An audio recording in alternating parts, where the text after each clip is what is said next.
UK news వార్తలకు స్వాగతం. ముందుగా వార్తల్లోని ముఖ్యాంశాలు. వైద్యాన్ని వ్యాపారంగా మార్చితే ప్రజారోగ్యమే నష్టమంటున్న పేర్ని నాని. కార్పొరేట్ వైద్య విధానాన్ని ప్రభుత్వం వెంటనే ఆపాలన్న డిమాండ్. కోటి సంతకాల వినతిని పట్టించుకొని సీఎం చంద్రబాబు విమర్శ. ప్రజారోగ్యం ప్రభుత్వ బాధ్యతే అంటూ వైసీపీ హెచ్చరిక.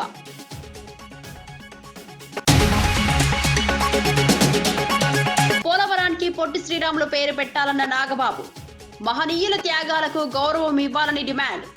చారిత్రాత్మక ప్రాజెక్టుకు చరిత్ర పురుషుడి పేరు కావాలని వెల్లడి. జగనన్న పేర్ల రాజకీయానికి ముగింపు కావాలని ఫైర్.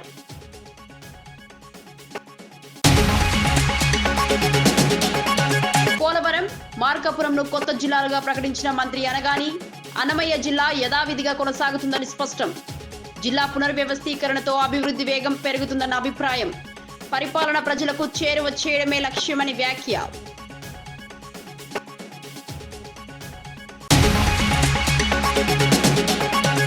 6 డిఏలు ఇంకా పెండింగ్ లోనే ఉన్నాయని హరీష్ రావు ఆరోపణ.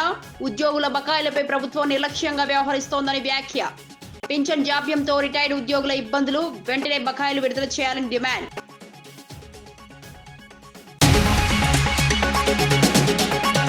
రాష్ట్రంలో నేరాలు గణనీయంగా తగ్గాయని డీజీపీ హరీష్ గుప్తా వెల్లడి. 2025 పోలీస్ పనితీరు నివేదిక విడుదల. కఠిన పోలీసింగ్ తో నేర నియంత్రణలో పురోగతి. ప్రజల భద్రతే పోలీసుల ప్రధాన లక్ష్యమని స్పష్టం.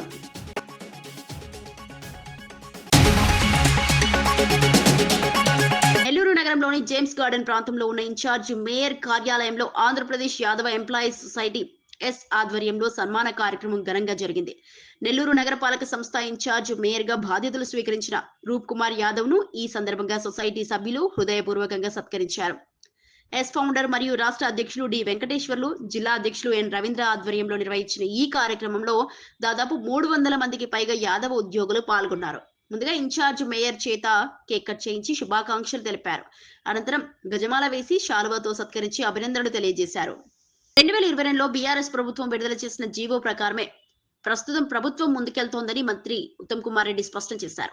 ఒకే అబద్ధాన్ని పదే పదే చెప్పి నిజమని నమ్మించేందుకు ప్రయత్నం చేస్తున్నారని బీఆర్ఎస్ పై విమర్శలు చేశారు. కృష్ణా నదిలో 45 టీఎంసీల వాటాకు అప్పట్లో బీఆర్ఎస్ పార్టీని ఒప్పుకుందని గుర్తు చేశారు. పాలమూరు, రంగారెడ్డి ప్రాజెక్టును 90 టీఎంసీల సామర్థ్యంతో పూర్తి చేసే బాధ్యత తమ ప్రభుత్వానిదని చెప్పారు. సాగునీటి ప్రాజెక్టుల విషయంలో ప్రజలను తప్పుదారి పట్టించడమే ప్రతిపక్ష లక్ష్యమని ఆరోపించారు. వాస్తవాలు ప్రజల ముందుంచుతామని, ప్రాజెక్టు పూర్తి చేసి రైతులకు న్యాయం చేస్తామని ఉత్తమ్ కుమార్ రెడ్డి భరోసా ఇచ్చారు. దాంట్లో ఎవరికి అనుమానం అవసరం లేదు. అయితే వాళ్ళు, ఇది మీ కాపీ కూడా ఇస్తున్నా, 18 ఆగస్టు 2022లో ఈ 90 టీఎంసీని వాళ్ళు ఏం చెప్పారంటే 45 TMC savings in minor irrigation and మరో 45 టీఎంసీ గోదావరి వాటర్స్ డైవర్షన్ అని వాళ్ళే ఇచ్చిన జియో. మేము వాళ్ళు ఇచ్చిన దానికి అనుగుణంగానే ముందుకు పోతున్నాము. మేము దానికి ఇచ్చిన అనుగుణంగా ముందుకు పోతే సిడబ్ల్యూసి నుంచి, మినిస్ట్రీ ఆఫ్ జలశక్తి నుంచి రిప్లై వచ్చిందంటే ఇప్పుడు ఆ గోదావరి డైవర్షన్ 45 టీఎంసీ, ఇన్ఫాక్ట్ మాకు రిప్లై వచ్చిందంటే ఈ గోదావరి జలాల నుంచి మీరు అడుగుతున్న 45 TMC Godavari waters diversion the it is sub judice అనే పదం వాడిండ్రు. As it is Palamuru Rangareddy project 90 టీఎంసీతో కట్టాల్సిందే, కడతాము. ఈ టర్మ్ లో 90 టీఎంసీతో పూర్తి చేస్తాము. మీరు 10 ఏళ్లలో పూర్తి చేయలేదు, మేము పూర్తి చేస్తాము, 12.5 లక్షల ఎకరాలకు నీళ్లు ఇస్తాము. మీరు పదే పదే అబద్ధాలు చెప్పి జనాన్ని మిస్గైడ్ చేసే ప్రయత్నం చేయకండి. పోలవరం, మార్కాపురంను కొత్త జిల్లాలుగా ఏర్పాటు చేయనున్నట్లు మంత్రి అనగాని వెల్లడించారు. అన్నమయ్య జిల్లా యథావిధిగా కొనసాగుతుందని స్పష్టం చేశారు. అయితే జిల్లా కేంద్రంగా రాయచోటికి బదులుగా మదనపల్లిని ఎంపిక చేస్తున్నట్లు తెలిపారు. రాయచోటిని ప్రత్యేక నియోజకవర్గంగా అభివృద్ధి చేస్తామని ముఖ్యమంత్రి చంద్రబాబు హామీ ఇచ్చారని గుర్తు చేశారు. పరిపాలనను ప్రజలకు మరింత చేరువ చేయడమే జిల్లాల పునర్వ్యవస్థీకరణ లక్ష్యమని చెప్పారు. కొత్త జిల్లాల ఏర్పాటుతో అభివృద్ధి వేగం పెరుగుతుందని, ప్రభుత్వ సేవలు త్వరగా అందుతాయని మంత్రి పేర్కొన్నారు. అన్ని ప్రాంతాలకు సమాన న్యాయం చేయడమే ప్రభుత్వ ధ్యేయమని తెలిపారు. గజెట్ ఇచ్చిన తర్వాత పబ్లిక్ నుంచి వచ్చిన రెస్పాన్స్ బట్టి మనకి ఎక్కడెక్కడైతే మండలాలు మారాలో, ఎక్కడెక్కడైతే డివిజన్స్ కావాలో అవన్నీ కూడా మనం ఏర్పాటు చేయడం జరిగింది. నూతనంగా రంపచోడవరం అంటే పోలవరం రంపచోడవరం, ఎందుకంటే పోలవరం అనేది ఈ రాష్ట్రానికే ఒక మంచి పేరున్నటువంటి మనకంటే మనం పోలవరాన్ని సోమవారంగా పెట్టుకుని మనం గతంలో కూడా చాలా కార్యక్రమాలు చేసాం. ఇది మనకి ఒక నాడి అని చెప్పి, జీవనాడి అని చెప్పి చెప్పుకున్నాం. కాబట్టి ఆ పేరు ఉండాలనే లక్ష్యంతో పోలవరం జిల్లాగా ఒకటి ఏర్పాటు చేసి రంపచోడవరం నియోజకవర్గాన్ని దాన్ని అభివృద్ధి చేయాలని చెప్పేసి, అలాగే ఎక్కడైతే పోలవరం విలేజ్ ఉందో దాన్ని కూడా రాబోయే రోజుల్లో అభివృద్ధి చేసి ఆ ప్రాంతానికి కూడా రెవెన్యూ పరంగా కూడా ఒక డివిజన్ ఇవ్వాలని చెప్పేసి కూడా ముఖ్యమంత్రి గారు కాంక్షించారు. అది రాబోయే రోజుల్లో కూడా చేయాలని చెప్పేసి మేము చేస్తూ ఉన్నాం. దాదాపుగా 25 మార్పులతో మనకి ఈ 17 జిల్లాలు మనం చేసాము. అంటే కొన్ని మండలాల మార్పులు అలా ఉన్నాయి. ముఖ్యంగా అయితే ప్రజలు కాంక్షించారు, గూడూరులో నుండి 3 మండలాల్ని నెల్లూరులో తీసుకురావటం. ఎప్పటి నుంచో గూడూరు ప్రజలు నెల్లూరుకి చాలా దగ్గరగా ఉన్నాం, మేము తప్పకుండా అటు వెళ్ళాలని చెప్పేసి వారు కోరారు. అందుకనే కోట, చిలకూరు మండలం, గూడూరు మండలం మనం నెల్లూరుకు తీసుకొస్తా ఉన్నాం. అలాగే కింద ఉన్నటువంటి 2 మండలాన్ని మనం తిరుపతిలో పెడతా ఉన్నాం. దాని ద్వారా ఏమవుతుందంటే దుగ్గరాజపట్నం పోర్టు కిందకు ఉంటుంది తిరుపతి జిల్లాలో, పైకి కృష్ణపట్నం పోర్టు మొత్తం కూడా అటు. ఎందుకంటే ఇంతకుముందు గత ప్రభుత్వం చేసింది ఎక్కడ కూడా ప్రాపర్గా ఆలోచించకుండా ప్రాజెక్టుకు పొట్టి శ్రీరాములు పేరు పెట్టాలని ఎమ్మెల్సీ నాగబాబు డిమాండ్ చేశారు. రాష్ట్రానికి సేవ చేసిన మహనీయుల పేర్లు పథకాలకు పెట్టడం ద్వారా వారి త్యాగాలను స్మరించుకోవచ్చని అన్నారు. గత వైసీపీ ప్రభుత్వం ప్రతి పథకానికి జగనన్న పేరును పెట్టిందని విమర్శించారు. కూటమి ప్రభుత్వం ఆ విధానానికి ముగింపు పలికి రాష్ట్రానికి నిజంగా సేవ చేసిన మహనీయుల పేర్లను గౌరవించే దిశగా ముందుకెళ్తోందని తెలిపారు. ప్రజాప్రతినిధులు కూడా ఈ విషయంలో వినతి పత్రాలు ఇచ్చి ఉద్యమంగా ముందుకు రావాలని పిలుపునిచ్చారు. పోలవరం వంటి చారిత్రక ప్రాజెక్టుకు పొట్టి శ్రీరాములు పేరు పెట్టడం రాష్ట్ర గౌరవాన్ని పెంచుతుందని ఆయన అభిప్రాయపడ్డారు. ఇది భవిష్యత్ తరాలకు స్ఫూర్తిగా నిలుస్తుందన్నారు. అన్ని పేర్లు అతనే, అది కాదు కదా. మనం మహానుభావులైన నాయకులకి, మహానుభావులైన దేశం కోసం, రాష్ట్రం కోసం త్యాగం చేసిన మహానుభావుల పేర్లు పెట్టుకోవటం, వాళ్ళని తలుచుకోవటం అనేది మన కనీసపు ధర్మం. ఆ విషయంలో మాత్రం మా నాయకుడు, మనందరికీ నాయకుడైనటువంటి పవన్ కళ్యాణ్ గారిని చూసి మనందరం సంతోషపడాలి. ఎందుకంటే కొత్తగా ఏర్పడిన 5 గోదావరి జిల్లాలకి వాటర్ ప్రాజెక్టు జలధార, పొట్టి శ్రీరాములు జలధార అనేటువంటి ఒక ప్రాజెక్టుకి శంకుస్థాపన చేసి దానికి ప్రజలందరికీ నీరు అందిస్తున్నటువంటి పవన్ కళ్యాణ్ గారిని చూసి నేను చాలా గర్వపడ్డాను. ఎందుకంటే మా నాయకుడు ఒక మహానుభావుడి పేరు ఆ స్కీమ్కి, జలధారకు పెట్టడం అనేది నిజంగా చాలా గర్వించాను ఆ రోజు. అదేవిధంగా ఆయన ఒకటి ప్రపోజ్ చేశారు, రేపు పోలవరం ప్రాజెక్టుకి పొట్టి శ్రీరాములు గారి పేరు సూచించారు. బట్ కూటమిలో ఉన్నాం కాబట్టి అందరి యాక్సెప్టెన్స్తో ముందుకెళ్ళాలి. నేనైతే మాత్రం పవన్ కళ్యాణ్ గారు చెప్పిన ఆ మాటని ఖచ్చితంగా పోలవరానికి ఆయన పేరు పెట్టాలి. పేరు పెట్టి ఆయన చేసిన త్యాగానికి రుణం తీర్చుకోవాల్సిన అవసరం ఈ ప్రభుత్వంలో ఉన్నటువంటి ప్రతి ఎమ్మెల్యేకి, ప్రతి ఎమ్మెల్సీకి, ప్రతి ఎంపీకి, ప్రతి పౌరుడికి ఉంది. ఆంధ్రప్రదేశ్ పౌరుడికి ఖచ్చితంగా ఆ పేరు ఆయన పెట్టాలని చెప్పి నేనైతే బలంగా ఆయన సూచనని సమర్థిస్తున్నాను. మీరందరూ కూడా సమర్థిస్తారని నమ్ముతున్నాను. వైద్య రంగాన్ని వ్యాపారస్తుల చేతిలో పెట్టితే సేవాభావం కంటే లాభాపేక్షే ప్రధానమవుతోందని కృష్ణా జిల్లా వైఎస్ఆర్సీపీ అధ్యక్షుడు పేర్ని నాని తీవ్రంగా విమర్శించారు. ప్రభుత్వ నిర్ణయాన్ని వ్యతిరేకిస్తూ ప్రజలతో పాటు కూటమిలో భాగస్వామ్యమైన జనసేన శ్రేణులు కూడా గవర్నర్కు 1,000 సంతకాలతో వినతి పత్రం సమర్పించారని గుర్తు చేశారు. ప్రజలు స్వచ్ఛందంగా ముందుకు వచ్చి సంతకాలు పెట్టడం ఈ నిర్ణయంపై ఉన్న వ్యతిరేకతకు నిదర్శనమని అన్నారు. అయినప్పటికీ ముఖ్యమంత్రి చంద్రబాబు తన నిర్ణయాన్ని పునఃపరిశీలించకపోవడం దురదృష్టకరమని విమర్శించారు. వైద్యం అనేది మానవ సేవతో ముడిపడి ఉందని, దానిని కార్పొరేట్ లాభాల కోసం వాడుకోవడం వల్ల సామాన్య ప్రజలపై భారమవుతోందని పేర్కొన్నారు. ప్రజారోగ్యాన్ని కాపాడాల్సిన బాధ్యత ప్రభుత్వానిదేనని పేర్ని నాని స్పష్టం చేశారు. తప్పు తెలుసుకోవట్లేదు, తప్పు తెలుసుకోకపోగా ఇంకా ప్రెస్టేజీగా మాట్లాడుతున్నారు. ఇవాళ ప్రజలు కోరుకునేది ఏంటి? ఈ రాష్ట్రంలో ఉన్నటువంటి ప్రజలు కానీ, వ్యవస్థలు కానీ కోరుకునేది ఆంధ్రప్రదేశ్ రాష్ట్రంలోనే కాదు, భారతదేశం మొత్తం కూడా విద్య గాని, వైద్యం గాని ఈ రెండు కూడా ప్రభుత్వ రంగంలోనే ఉండాలి, ప్రభుత్వాల చేతుల్లోనే ఉండాలి, పాలకుల చేతుల్లోనే ఉండాలి తప్పితే అదొక బాధ్యతగా ప్రభుత్వాలు భావించాలి తప్పితే ఏ పరిస్థితుల్లో ప్రైవేట్ రంగం దాన్ని ఆ కబంధ హస్తాల్లోకి వెళ్ళిపోతే ప్రజలు సర్వనాశనం అవటం అనేది కూడా ఆ జ్ఞానం లేకపోవటం ఎంత దురదృష్టం ఈ రాష్ట్రానికి. ప్రభుత్వ ఉద్యోగులకు సంబంధించి 6 డిఏలు ఇప్పటికే పెండింగ్ లోనే ఉన్నాయని మాజీ మంత్రి హరీష్ రావు ఆందోళన వ్యక్తం చేశారు. ఉద్యోగులు, విశ్రాంత ఉద్యోగులు తమ న్యాయమైన బకాయిల కోసం ఎదురు చూస్తున్నారని అన్నారు. పింఛన్ బకాయిల సమయానికి రాకపోవడం వల్ల 39 మంది రిటైర్డ్ ఉద్యోగులు మరణించారన్న విషయం బాధాకరమని పేర్కొన్నారు. ఇది ప్రభుత్వ నిర్లక్ష్యానికి ప్రత్యక్ష ఉదాహరణగా అభివర్ణించారు. ఉద్యోగులు రాష్ట్ర పరిపాలనకు వెన్నెముక లాంటివారని, వారి సమస్యలను విస్మరించడం తగదని అన్నారు. బకాయిల చెల్లింపులో జాప్యం చేయకుండా వెంటనే విడుదల చేయాలని ప్రభుత్వాన్ని డిమాండ్ చేశారు. ఉద్యోగుల ఆర్థిక భద్రతను ప్రభుత్వం నిర్లక్ష్యం చేస్తే పాలనపై తీవ్ర ప్రభావం పడుతుందని హరీష్ రావు హెచ్చరించారు. నా సిద్దిపేటలో ఒక డాక్టర్ జగత్ Kumar Reddy, retired JD veterinary, పొద్దున్నే నా దగ్గరికి వచ్చి అన్నా కొద్దిగా అసెంబ్లీలో మాట్లాడు, నేను అక్టోబర్ 2024లో రిటైర్ అయినా, ఇంతవరకు ₹1 రాలేదు, హైకోర్టుకు పోయి ఆర్డర్ తెచ్చుకున్నా అయినా రాలేదు, హైకోర్టులో కంటెంప్ట్ వేసినా, కంటెంప్ట్ వేస్తే కూడా వాయిదాలు అడుగుతూ ప్రభుత్వం మమ్మల్ని ఇబ్బందులు పెడతా ఉంది, మా రిటైర్డ్ ఉద్యోగుల పెన్షన్ బెనిఫిట్లు ఇప్పించండి, చావు బతుకుల్లో ఉన్నటువంటి మమ్మల్ని కాపాడండి, 30-35 ఏళ్లు ప్రభుత్వానికి సేవ చేసినటువంటి రిటైర్డ్ ఉద్యోగులను ఈ రకంగా వేధించడం ప్రభుత్వానికి తగదు, దయచేసి ప్రభుత్వం దృష్టికి తీసుకుపోండి అని చెప్పి పొద్దున్నే నా ఇంటికి 7 గంటలకే వచ్చి కూర్చున్నాడు సార్. నేను బయటకు వచ్చేసరికి ఏంది ఇంత పొద్దున్న వచ్చినావంటే, ఇట్లా ఉందన్న ఆరోగ్యం బాగాలేదని చెప్పమంటే బట్టి గారికి చెప్తా తప్పకుండా ఈరోజు నేను మాటించి వచ్చి ఈరోజు చెప్తా ఉన్నాను అధ్యక్ష. అదేవిధంగా అధ్యక్ష, సిపిఎస్ ఉద్యోగులను ఓపీఎస్గా మారుస్తామని ఆ రోజు కాంగ్రెస్ పార్టీ ఎన్నికల్లో హామీ ఇచ్చింది. మరి ఎప్పటిలోగా ఓల్డ్ పెన్షన్ స్కీమ్ అమలు చేస్తారు? మరి ఈలోపు గత 2 సంవత్సరాల నుంచి సిపిఎస్ కింద రాష్ట్ర ప్రభుత్వం కట్టాల్సిన కాంట్రిబ్యూషన్ డబ్బులను కూడా మీరు కట్టకుండా దాన్ని దారి మళ్లిస్తా ఉన్నారు. అసలు కాంట్రిబ్యూషను కట్టలేరు, ఓపీఎస్ తేకపోవడం వల్ల 2 లక్షల మంది సిపిఎస్ ఉద్యోగుల భవిష్యత్తు ఈరోజు ప్రశ్నార్థకంగా మారుస్తా ఉన్నారు. దయచేసి సిపిఎస్ కాంట్రిబ్యూషన్ కట్టండి, ఓపీఎస్ విధానాన్ని ఇచ్చిన మాటకు కట్టుబడి తక్షణమే అమల్లోకి తేవాలని చెప్పి మీ ద్వారా కోరుతున్నాం అధ్యక్ష. అదేవిధంగా పోలీస్ డిపార్ట్మెంట్లో కూడా అధ్యక్ష సరెండర్ లీవులు 5 సరెండర్ లీవులు పెండింగ్ లో ఉన్నాయి, టీఏలు రావట్లేదు.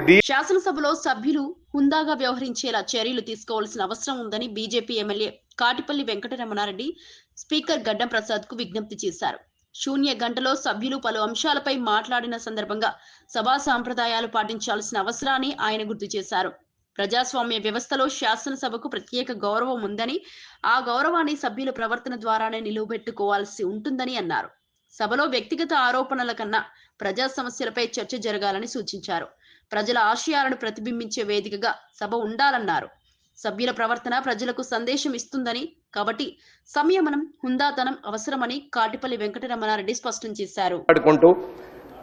వాటిని కనీసం రికార్డ్స్లోకి కూడా తీసుకునే పరిస్థితులు లేకుండా మీడియా ముందట మాట్లాడుతూ పోతుంటే, ఆఖరికి మీడియా వాళ్ళు కూడా క్లాస్మేట్స్, చిన్ననాటి మిత్రులు ముఖ్యమంత్రి గారు అయినట్టు ముఖ్యమంత్రి రేవంత్ రెడ్డి లేకపోతే మాజీ ముఖ్యమంత్రి చంద్రశేఖరరావు అని చెప్పి సింగులర్ వర్డ్లు మాట్లాడి, ప్రధానమంత్రి మోడీ అని మాట్లాడి చిన్ననాటి మిత్రులతో సంబోధించే పరిస్థితికి మీడియా కూడా వచ్చిందంటే దానికి కారణం రాజకీయ నాయకులమైన మనం అనేది మీరు గ్రహించాలి.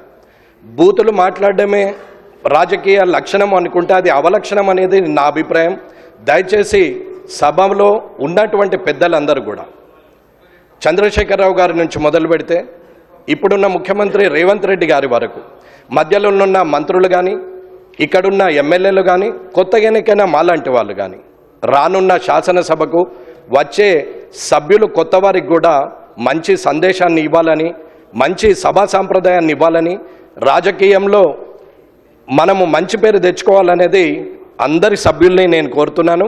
మీడియా ముందట నోటికొచ్చినట్టు మనం మాట్లాడడం వల్ల మనల్ని మనం దిగజారుస్తూ ప్రజల్లో చెడు పేరు తీసుకొస్తున్నాం అనేది ఆలోచించాలి. ఇకపోతే హైదరాబాద్ పట్టణం వరల్డ్ క్లాస్ అంటారు, మన మాటలేమో థర్డ్ క్లాస్కి పోతున్నాయి. ఈ వరల్డ్ క్లాస్ థర్డ్ క్లాస్ని కొంచెం చూసుకుంటూ ప్రజలందరూ కూడా గమనిస్తున్నారు. కాబట్టి మీరు సభను అధ్యక్ష మీరు ఖచ్చితంగా ఇది చెప్పాల్సిన అవసరం ఉన్నదని తెలియజేస్తున్నారు. శ్రీ జాఫర్ హుస్సేన్ గారు, మినిస్టర్ గారు. గౌరవ సభ్యులు వెంకటరమణారెడ్డి గారు చెప్పిన ప్రస్తావన చాలా ముఖ్యమైనది అధ్యక్ష. ప్రతి పార్టీకి సంబంధించిన సీనియర్లు, ఆ వ్యవస్థ అందరూ కూడా అదే విధమైన సదాభిప్రాయంతో పోతే ప్రజాస్వామ్యం చాలా పటిష్టంగా ఉంటుంది. సార్ ఈరోజు వారు అనుభవం గల నాయకులు అధికార పక్షంలో ఉండి అనేక సందర్భాల్లో కూడా నేను చెప్తా ఉన్నప్పటికీ ఈరోజు ఎవరు మాట్లాడినా తప్పేమంటున్నాము సార్, ఎవరు మాట్లాడినా తప్పేమంటున్నారు. ఆ ప్రస్తావన సార్, ఆ ప్రస్తావనకు సంబంధించి వెంకటరమణారెడ్డి గారు చేసిన ప్రస్తావన గురించి నేను ప్రజాస్వామ్యానికి సంబంధించిన అంశం విషయంలో వారు కూడా ఒక హెల్దీ ప్రాక్టీస్ని చేసుకోవాలని వారు కోరిరు. డెఫినెట్లీ డెమోక్రటిక్ ప్రాసెస్లో మాకు హుందత్వాన్ని కాపాడే ప్రయత్నంలో అనేక సందర్భాల్లో ముఖ్యమంత్రి గారు కానీ మా సహచరులు కానీ మా సభ్యులు కానీ చాలా హుందాగా మాట్లాడే తీరు కానీ అంశం కానీ తెలంగాణ సంస్కృతికి సంబంధించిన అంశం విషయంలో స్పష్టంగా చాలా మర్యాదగా పోతా ఉన్నాం అధ్యక్ష. ఎక్కడైనా చిన్న చిన్నగా ఎప్పుడైనా ఉంటే మేము ఈరోజు కూడా చెప్తా ఉన్నాం, మాకు బేషిజాలు లేవు. ఒక గౌరవ సభ్యుడు చెప్పిన అంశాన్ని కూడా దృష్టిలో పెట్టుకుని కేసీఆర్ అసెంబ్లీకి వస్తున్నాడని అనవసర హడావిడి చేయడం సరికాదని ప్రభుత్వ విప్ ఎమ్మెల్యే ఆది శ్రీనివాస్ వ్యాఖ్యానించారు. ప్రభుత్వం ప్రజా సమస్యలపై చర్చించేందుకు పూర్తిగా సిద్ధంగా ఉందని స్పష్టం చేశారు. ప్రతిపక్ష నాయకులు ఆరోపణలకి పరిమితం కాకుండా ప్రజా సమస్యల పరిష్కారానికి స్పష్టమైన సూచనలు ఇవ్వాలని హితవు పలికారు. అసెంబ్లీని రాజకీయ వేదికగా మాత్రమే ఉపయోగించుకోవడం ప్రజాస్వామ్య స్ఫూర్తికి విరుద్ధమని అన్నారు. చర్చలు, సూచనలు, ప్రత్యామ్నాయ విధానాల ద్వారా ప్రజలకు మేలు జరిగే నిర్ణయాలు రావాలని ప్రభుత్వం ఉద్దేశమని చెప్పారు. ప్రజా సమస్యలపై గంభీరంగా మాట్లాడితే ప్రభుత్వం వినేందుకు సిద్ధంగా ఉందని తెలిపారు. రాజకీయ లాభాల కోసం సభను ఉపయోగించుకోవడం కంటే రాష్ట్ర అభివృద్ధి లక్ష్యంగా వ్యవహరించాలని ప్రతిపక్షానికి సూచించారు. తగిన సూచనలు సలహాలు ఇస్తారని చెప్పనే భావనలో ఉన్నాం.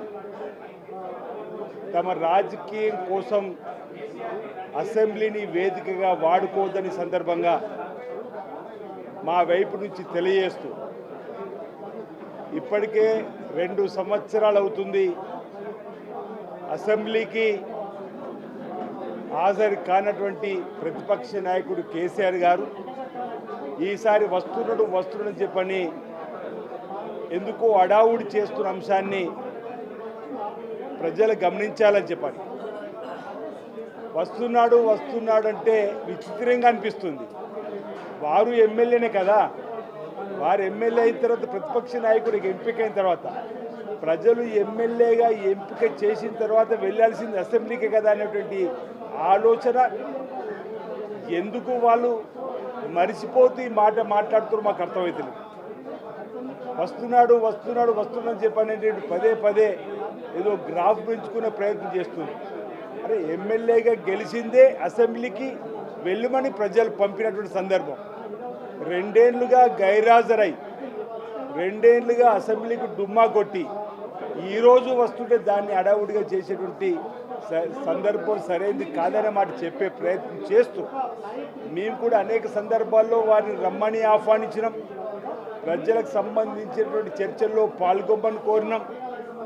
ఈరోజు ఈ పాలమూరుకు సంబంధించినటువంటి ఎత్తిపోతుల పథకంపైనే కాదు చర్చ, 10 సంవత్సరాల్లో కృష్ణా గోదావరి జలాల్లో జరిగినటువంటి అంశాలపైన, తెలంగాణకు జరిగినటువంటి తీరని అన్యాయం పైన, ఆ తర్వాత 2 ఏళ్లలో గౌరవ ముఖ్యమంత్రి రేవంత్ రెడ్డి నాయకత్వంలో ఉత్తమ్ కుమార్ గారు సాగునీటి రంగంలో మంత్రిగా చేసిన వాటిపైన కూడా చర్చ చేయడానికి కోసం సంసిద్ధంగా ఉండాలని చెప్పండి. అసెంబ్లీకి అటెండెన్స్ కోసం వచ్చి మళ్ళీ వెళ్ళిపోవడం, మాయం కావడం కాకుండా అసెంబ్లీ జరిగినన్ని రోజులు వారు ఎమ్మెల్యేగా ప్రతిపక్ష నాయకుడు అయినటువంటి మాజీ ముఖ్యమంత్రి హోదాలో వారు ఉండాలి, సూచనలు సలహాలు ఇవ్వాలని చెప్పని ఈ సందర్భంగా మా వైపు నుంచి కోరుతూ, ఈ అసెంబ్లీని మామ అల్లుడు కొడుకులాగా రాజకీయం కోసం మార్చుకోకుండా, లేదంటే అసెంబ్లీలో నేను రాకపోతే ఇద్దరి మధ్య ఉన్న గొడవలు పెరిగిపోతున్నాయి. నెల జీతం కోసం సభ్యత్వాన్ని కాపాడుకోవడానికే కేసీఆర్ అసెంబ్లీకి వచ్చి వెంటనే వెళ్లిపోయారని ప్రభుత్వ విప్ ఎమ్మెల్యే బీర్లా ఐలయ్య తీవ్ర వ్యాఖ్యలు చేశారు. దళిత స్పీకర్ను ఉద్దేశించి అధ్యక్ష అని పిలవాల్సి వస్తోందన్న భయంతో మైక్ కూడా అడగలేదని విమర్శించారు. దళితులపై కేసీఆర్ కు ఎంత ప్రేమ ఉందో ప్రజలు అర్థం చేసుకోవాలని అన్నారు. సోషల్ మీడియాలో కేసీఆర్ కి ఇచ్చిన హైప్ కు సభలో ఆయన గడిపిన 2 నిమిషాల సమయానికి పొంతన లేదని వ్యాఖ్యానించారు. ప్రజా సమస్యలపై మాట్లాడకుండా అసెంబ్లీని నిర్లక్ష్యం చేయడం ప్రజాస్వామ్యానికి హానికరమని బీర్లా అనుకుంటే కనీసం ఆ దొరకు చనిపోయిన వాళ్లకు నివాళులర్పించాలనే సోయి కూడా లేదు. ఒక దళిత స్పీకర్ ఉంటే కనీసం అధ్యక్ష అని అనాల్సి వస్తుందని అంటే దళితులంతా అంటే చిన్న చూపు. అసెంబ్లీలో 1 నిమిషం మాట్లాడడానికి అధ్యక్ష అని మైకాడడానికి కూడా ఆయనకు నోరు రాలేదు. మరి అలా దళిత పట్ల తెలంగాణ ప్రజల పట్ల ఎంత వివక్షత ఉందో ఇవాళ కేసీఆర్ గారు అసెంబ్లీకి వచ్చే తీరు చూస్తుంటే కనీసం ఇవాళ 0 అవర్లో సుమారు 70-80 మందికి ఎమ్మెల్యేలకు మంత్రులకు అవకాశం ఇచ్చి ఆయా నియోజకవర్గాల సమస్యల గురించి మాట్లాడుతుంటే కనీసం ఆయన ఎన్నుకున్నటువంటి గజ్వేల్ నియోజకవర్గం సమస్యలు కూడా ప్రజల దృష్టికి కానీ ప్రభుత్వం దృష్టికి తేనటువంటి మరి ప్రతిపక్ష నాయకుడు ఏదో ప్రబల్బల్కి వాళ్ళ సోషల్ మీడియాలో వస్తుండు కేసీఆర్ ఏం చేసిండు? హాజరు ఇచ్చి అటెండెన్స్ ఇచ్చిపోయిండు. అది కూడా ఆయన నెల జీతానికి ఆయన సభ్యత్వాన్ని కాపాడుకోవడం కోసం ఫామ్ హౌస్ నుంచి వీరుడు బయలుదేరి 1 నిమిషం కూర్చున్నాడు, లేచి వెళ్ళిపోయిండు.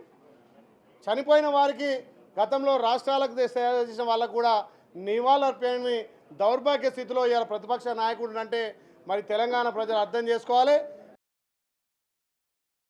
రాష్ట్రంలో ఈ ఏడాది నేరాలు గణనీయంగా తగ్గుముఖం పట్టినట్లు డీజీపీ హరీష్ కుమార్ గుప్తా వెల్లడించారు. 2025 సంవత్సరానికి సంబంధించిన పోలీసుల పనితీరు నివేదికను విడుదల చేస్తూ ఈ వివరాలను తెలియజేశారు. కఠినమైన పోలీసింగ్, సాంకేతిక పరిజ్ఞానం వినియోగం, ప్రజల సహకారం వల్ల నేర నియంత్రణలో సానుకూల ఫలితాలు సాధ్యమయ్యాయని చెప్పారు. ముఖ్యంగా ఆస్తి నేరాలు, రోడ్డు ప్రమాదాల నియంత్రణలో మెరుగైన పురోగతి కనిపిస్తోందన్నారు. శాంతి భద్రతల పరిరక్షణే పోలీసుల ప్రధాన లక్ష్యమని, భవిష్యత్తులో మరింత సమర్థవంతమైన చర్యలు తీసుకుంటామని తెలిపారు.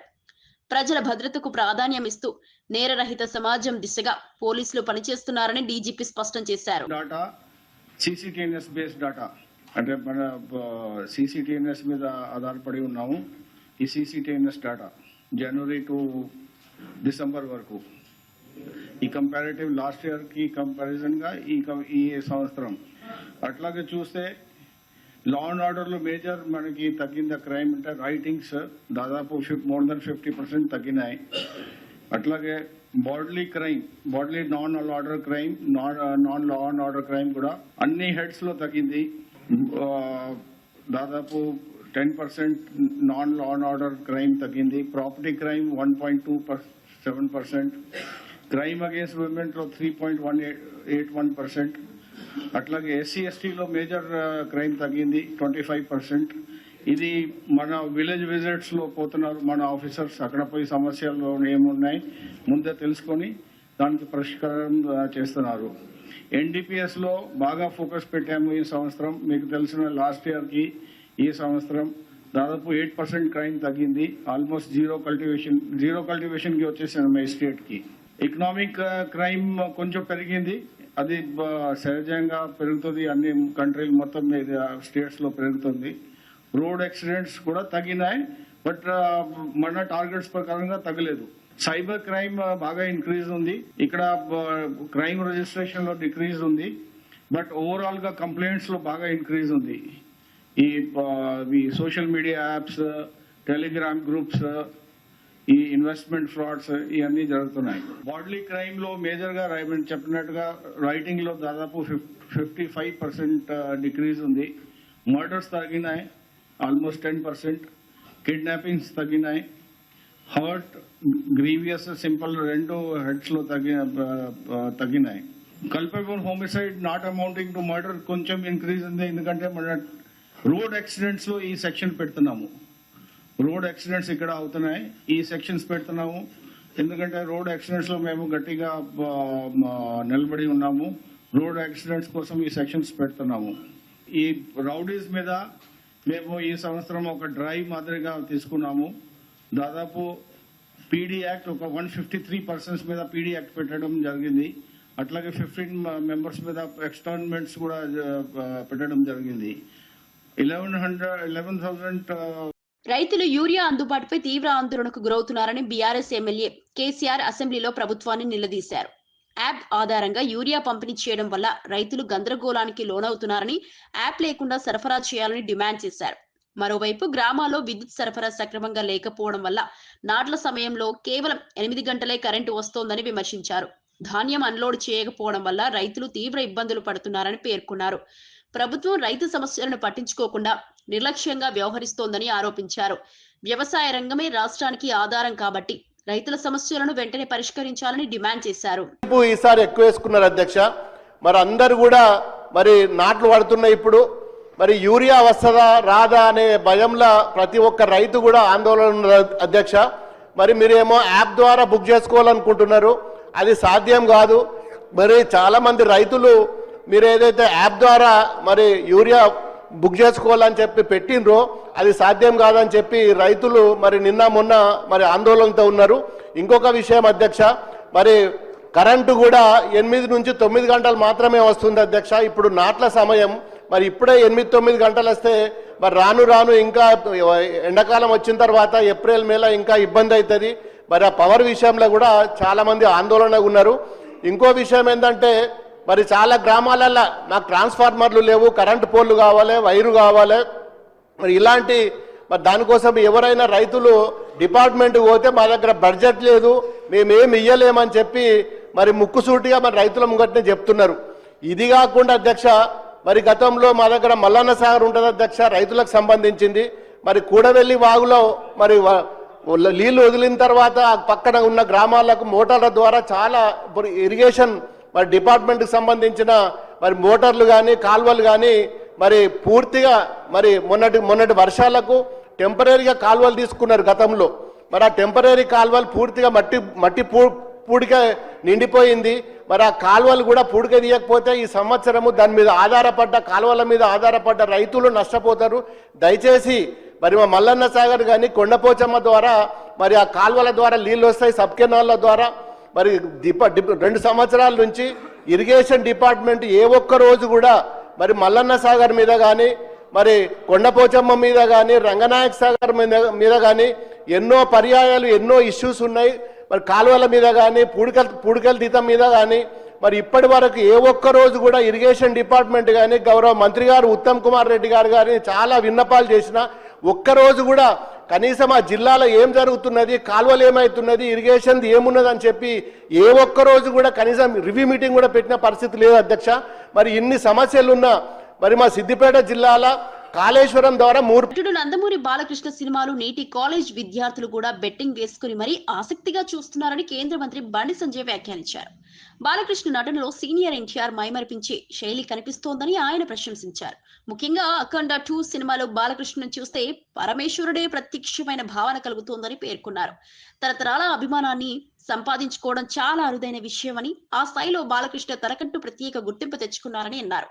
సీనియర్ ఎన్టీఆర్ వారసత్వాన్ని కేవలం పేరులోనే కాదు నటనలో కూడా బాలకృష్ణ నిలబెడుతున్నారని చెప్పారు. ఇలాంటి సినిమాలు యువతలో సాంస్కృతిక విలువలు, ఆధ్యాత్మిక భావనను పెంపొందిస్తాయని బండి సంజయ్ అభిప్రాయపడ్డారు. ప్రజలు ఎవరు ఊహించుకుంటలేరు. ఇలా బాలయ్య గారి రూపంలో ఇవాళ ఎన్టీఆర్ తీసుకుంటున్నాం. ఇవాళ అటువంటి ఒక గొప్ప నటుడు బాలకృష్ణ గారు నిజంగా వారు వేషధారణ వాడిని చూస్తుంటే నిజంగా శివుడే ప్రత్యక్షమైనటువంటి పరిస్థితి మనకు కనబడుతుంది. ఆదిలాబాద్ జిల్లాలోని సిమెంట్ ఫ్యాక్టరీని ముఖ్యమంత్రి రేవంత్ రెడ్డి తన భావకు కట్టబెట్టాలని చూస్తున్నారని బీఆర్ఎస్ వర్కింగ్ ప్రెసిడెంట్ కేటీఆర్ తీవ్ర ఆరోపణలు చేశారు. అమిత్ షా ఇచ్చిన హామీ ప్రకారం సిమెంట్ కార్పొరేషన్ ఆఫ్ ఇండియా పరిధిలో ఫ్యాక్టరీని తిరిగి ప్రారంభిస్తామని చెప్పిన మాటలు ఏమయ్యాయని ప్రశ్నించారు. రేవంత్ రెడ్డి జిల్లాకి వచ్చినప్పుడు కాంగ్రెస్ నేతల కన్నా బీజేపీ నేతలే ఎక్కువగా డప్పులు కొడుతున్నారని విమర్శించారు. ప్రజా ఆస్తులను ప్రైవేట్ వ్యక్తులకు అప్పగించడమే లక్ష్యంగా ప్రభుత్వం పనిచేస్తోందని ఆరోపించారు. ఇది ప్రాంతీయ ప్రజల హక్కులకు హరించడమేనని అన్నారు. ఆదిలాబాద్ జిల్లా అభివృద్ధిపై ప్రభుత్వానికి చిత్తశుద్ధి లేదని కేటీఆర్ మండిపడ్డారు. తెరిపిస్తాం, మరి కేంద్రంలో ప్రభుత్వం వచ్చింది కదా, ఎందుకు తెరిపిస్తలేవు? ఆ మాట మాట్లాడే దమ్ము ఎమ్మెల్యేకి లేదు. ఇంకా దానికి ఇక్కడ ఉండే ప్రభుత్వం సహకరిస్తున్నది, కాంగ్రెస్ ప్రభుత్వం. మనం ఉన్న రోజులు అడ్డుకున్నాం, అట్లెట్లా అమ్ముతావా అని. ఇవాళ అడ్డికి పావుషేరు ముఖ్యమంత్రి గారి కుటుంబ సభ్యులే ఆ ఫ్యాక్టరీ కొట్టేసే ప్రయత్నం చేస్తున్నారు. ముఖ్యమంత్రి గారు బాగున్నాడు ఒక ఆయన, భావ వరుసకున్న మనిషి ఆయన కొట్టేసే ప్రయత్నం చేస్తున్నాడు. నేను మీకు వివరాలు చెప్తా, తప్పకుండా అడ్డుకోవాల్సిన బాధ్యత మన మీద ఉన్నది. వార్తలు ముగించే ముందు ముఖ్యాంశాలు మరోసారి. వైద్యాన్ని వ్యాపారంగా మార్చితే ప్రజారోగ్యమే నష్టమంటున్న పేర్ని నాని. కార్పొరేట్ వైద్య విధానాన్ని ప్రభుత్వం వెంటనే ఆపాలన్న డిమాండ్. కోటి సంతకాల వినతిని పట్టించుకొని సీఎం చంద్రబాబు విమర్శ. ప్రజారోగ్యం ప్రభుత్వ బాధ్యతే అంటూ వైసీపీ హెచ్చరిక.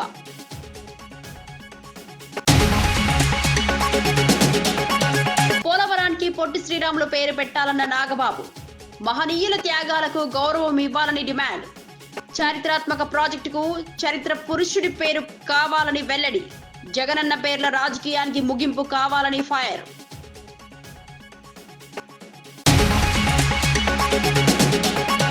పోలవరం, మార్కాపురంను కొత్త జిల్లాలుగా ప్రకటించిన మంత్రి అనగాని అన్నమయ్య జిల్లా యథావిధిగా కొనసాగుతుందని స్పష్టం. జిల్లా పునర్వ్యవస్థీకరణతో అభివృద్ధి వేగం పెరుగుతుందన్న అభిప్రాయం.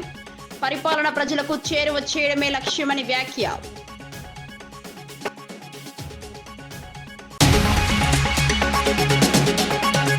ఆరు డిఏలు ఇంకా పెండింగ్ లోనే ఉన్నాయని హరీష్ రావు ఆరోపణ. ఉద్యోగుల బకాయిలపై ప్రభుత్వం నిర్లక్ష్యంగా వ్యవహరిస్తోందని వ్యాఖ్య. పింఛన్ జాప్యంతో రిటైర్డ్ ఉద్యోగుల ఇబ్బందులు, వెంటనే బకాయిలు విడుదల చేయాలని డిమాండ్.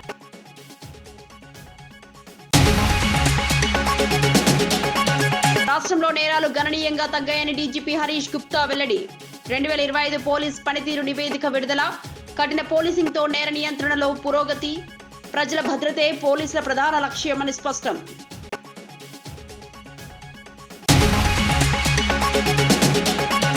ఇవి ఈనాటి వార్తా విశేషాలు. మరో బులెటిన్లో మళ్ళీ కలుద్దాం. నమస్కారం.